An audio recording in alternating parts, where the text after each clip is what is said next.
सबसे पहले कुछ नज़्म एक अच्छी लगी वो पेश कर रहा हूँ। दिसंबर की सर्द रातों में आता है याद ढाका, बंगाल के हुस्न पे डाला अदब ने डाका। मेरे देश के वजूद पर खंजर चला दिया था, मेरे देश के वजूद पर खंजर चला दिया था। मेरे घर में दुश्मनों ने महशर बपा किया था। ए काश मेरे सामने ये दिन तुलू ना होता, तारीख के औराक में ये वर्क स्या ना होता। अपनों की गोलियों से अपने ही मर रहे थे, मेरी फौज के दिलावर हथियार रख रहे थे। वो जो सर बकफ थे कताल में हमेशा से बेमिसल थे, धोखे में आके आज महसूर हो रहे थे। चिटागांग नवाखली में चीखें थी, सिसकियां थी, करवो बला का मंजर था, वतन की बेटियां थी। मेरी पाक सर जमीन का अधूरा बदन पड़ा था, गद्दारों ने उसके चेहरे पर कुछ और लिख दिया था। ढाका का इंतकाम फर्ज है तुम पे मेरे जवानों, तकमीले वतन का फर्ज है ए वतन के पासबानों। हज़रात मोहतरम, आज दिन का आगाज मुख्तलिफ टेलीविजन चैनल के ऊपर को देखकर हुआ, तो 16 दिसंबर एक और दर्दनाक वाक़े से टीवी चैनल भरे हुए थे, लेकिन मशरिकी पाकिस्तान का जिक्र बहुत कम ही दिखाई दिया। मैं आज जिन अमूर के बारे में बात करूंगा, इनमें मैं किसी एक को जिम्मेदार तो नहीं ठहराता, लेकिन मुख्तलिफ कोटेशंस के ज़रिए या मुख्तलिफ बातों के ज़रिए हजरात के सामने कुछ सवालात रखना चाहता हूँ, ताकि गुफ्तगू के दौरान मुझे उन सवालात का साथ साथ जवाब भी मिल सके। हम देखते हैं, सबसे पहले हमें मशरिकी पाकिस्तान को समझने के लिए उसकी थोड़ी सी जोग्राफियाई हालात से भी वाबस्तगी हासिल करनी होगी। हमें पता होना चाहिए मशरिकी पाकिस्तान जो कि 1,47,610 मुरब्बा किलोमीटर पर फैला हुआ था। मशरिक और मगरिब के दरमियान 1000 मील से जायद का फासला था। 55% आबादी थी बांग्लादेश, जो कि अब कहलाता है उस वक़्त के मशरिकी पाकिस्तान की, और 45% आबादी पाकिस्तान की मगरिबी पाकिस्तान में रिहाइश पजीर थी। वाला जब हम देखते हैं 55% मशरिकी पाकिस्तान में और मगरिबी पाकिस्तान में 45%, अगर कुछ आदाद शुमार सरकारी रिकॉर्ड से देखें तो 1947, 48, 59, 60 के दरमियान 2 अरब 75 करोड़ रुपए खर्च किए गए मशरिकी पाकिस्तान में। इसी के मुताबिक मगरिबी पाकिस्तान में 8 अरब 1 करोड़ रुपया खर्च किया गया, यानी 80% मगरिबी पाकिस्तान पर खर्च किया गया और 20% खर्च किया गया मशरिकी पाकिस्तान पर।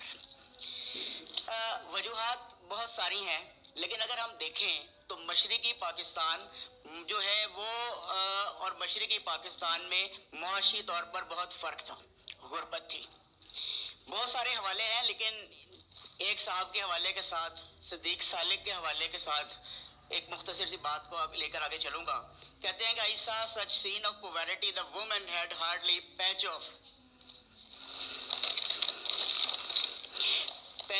a dirty linen presents their modesty, and the men were short, their ribs under the layer of the dark skin could be counted.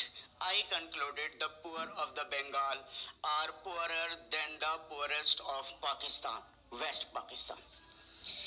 हम देखते हैं कि एक वजह अगर हम देखें तो मशरिकी और मगरिबी पाकिस्तान के साथ किए जाने वाला सलूक भी आज के दिन के लाने की एक वजह है, क्योंकि दूसरी तरफ हम ये भी देखते हैं कि बेशक इंतखाबी सूरत हाल भी थी, जिसमें इंतखाबी नताइज की तफसील भी मेरे पास मौजूद है।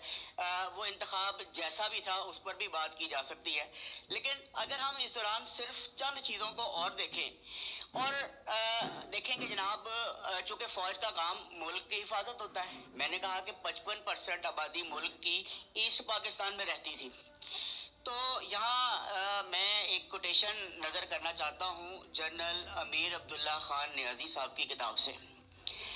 मौसूफ लिखते हैं मशरिकी पाकिस्तान में जंगी सूरत हाल यानी साजो सामान के हवाले से कहते हैं मेरे पास 3 नामुकम्मल और नीम आरास्ता डिवीजनें थी।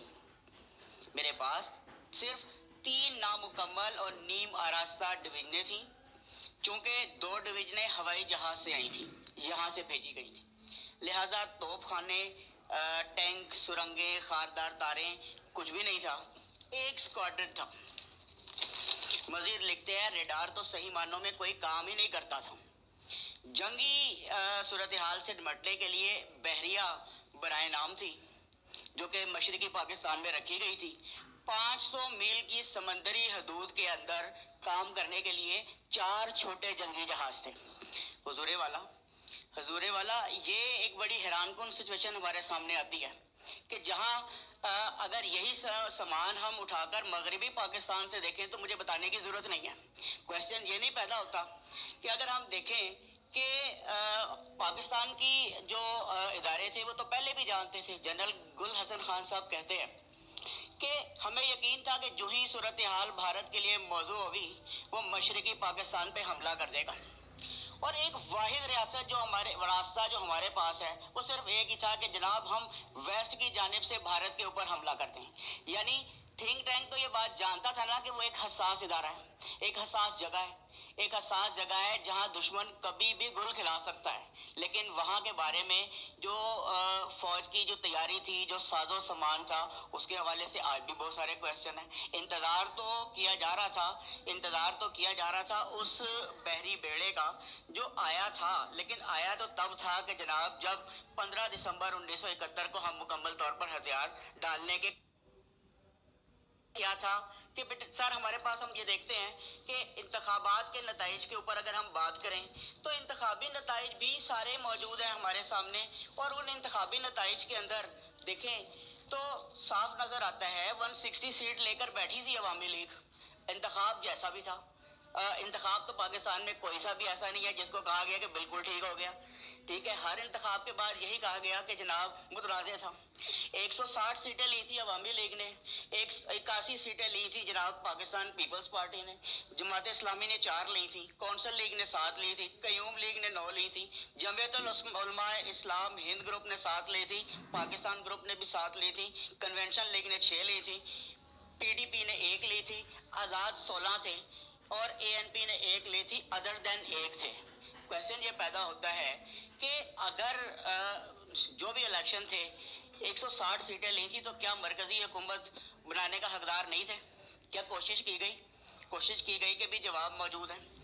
सवाल ये है कि अगर पाकिस्तान मुस्लिम लीग नून पंजाब से अगर सीटें ले लेती है और थोड़े से लोग मिला के हुकूमत बना सकती है तो मशरकी पाकिस्तान में ऐसा क्यों नहीं होने दिया गया? क्योंकि हमारे सामने वो भी तारीख मौजूद है। मैं तारीख को देखता हूँ कि 12 जनवरी को याया साहब पहुंचे थे ढाका, मुजीबुर रहमान साहब से पूरी 3 मुलाकातें भी हुई थी।